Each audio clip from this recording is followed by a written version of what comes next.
আসসালামু আলাইকুম। আপনি কি জানেন নিশ্চয় কষ্টের পরে সুখ আছে এটি কোন সূরাতে বলা হয়েছে? আল্লাহর কালেমা কোন নবীকে বলা হয়? ফেরেশতাদের সর্দার কে? কোন সূরার আগে বিসমিল্লাহির রহমানির রহিম নেই?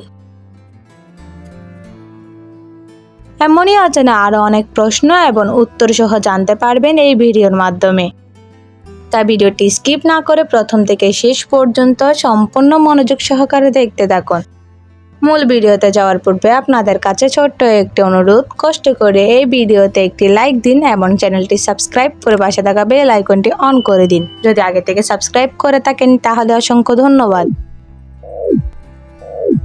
কোন নবীর জীবনের ঘটনাকে কুরআনে উত্তম কাহিনী নামে অভিহিত হয়েছে?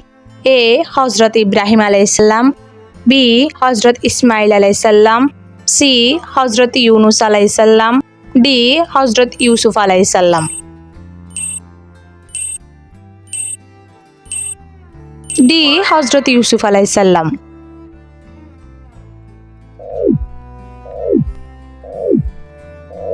ফেরেশতাদের সর্দার কে? এ হযরত ইসরাফিল আলাইহিসসালাম, বি হযরত জিবরাইল আলাইহিসসালাম, সি হযরত আজরাইল আলাইহিসসালাম, ডি হযরত মিকাইল আলাইহিসসালাম।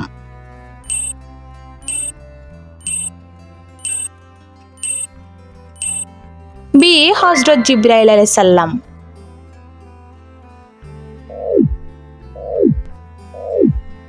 আল্লাহর কালেমা কোন নবীকে বলা হয়?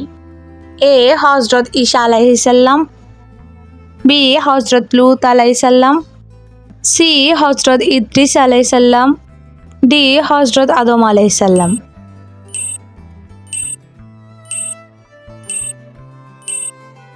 এ হযরত ঈসা আলাইহিসসালাম।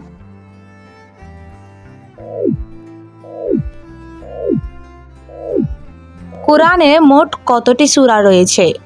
এ 101টি, বি 104টি, সি 112টি, ডি 114টি।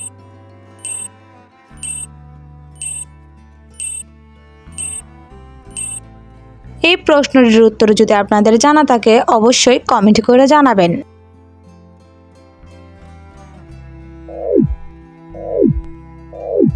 কোন সূরার আগে বিসমিল্লাহির রহমানির রহিম নেই?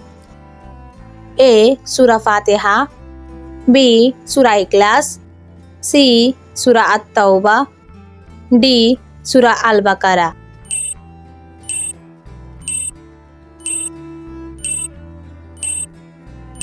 সি সূরা আত-তাওবা।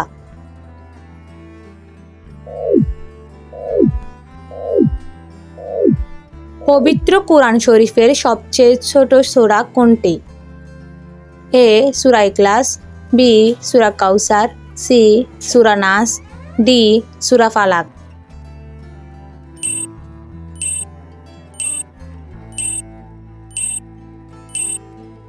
বি সূরা কাউসার।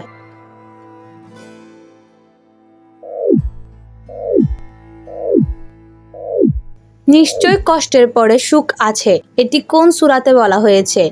এ আল ইনশিরা, বি আর রহমান, সি আর নিসা, ডি আল বাকারা।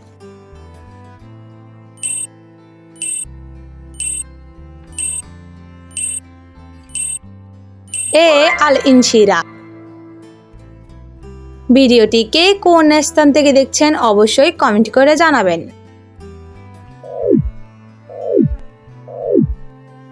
কোন বাদশাহ চিঠি দিয়ে নদীর জোয়ার ডেকে আনতেন?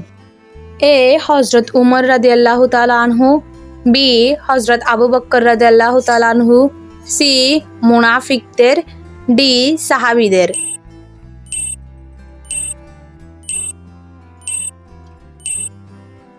এ হযরত উমর রাদিয়াল্লাহু তাআলা আনহু।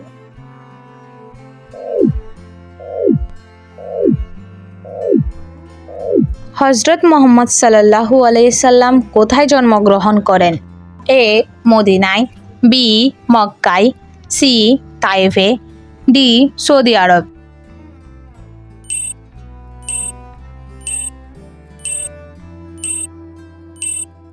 বি মক্কায়। আপনি কতটি প্রশ্নের উত্তর দিতে পেরেছেন অবশ্যই কমেন্ট করে জানাবেন। আর ভিডিওটি ভালো লাগলে একটি লাইক দেওয়ার অনুরোধ রইল।